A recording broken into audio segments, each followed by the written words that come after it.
Now, one of the first things Mayor Kleen did 8 years ago was he proposed a very strict nepotism rules. Yes. And of course, you know, his cousin Ferris, now in prison, is a leading contractor in Berea. Yes.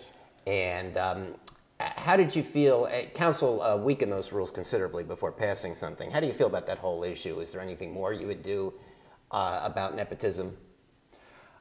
That period of time when I was not on city council. That was a 2-year gap when I had to sit out because I lost the mayor race. So I don't know what the conversation was about that.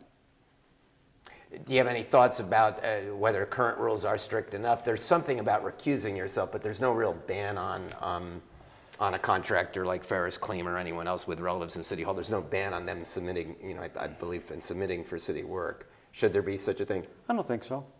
No, I think as long as the person is not, nepotism I think is drawn towards actually working for the city and having to work under, well, let's say the mayor. If he had a family member working for the city, the mayor would actually be the boss, his boss.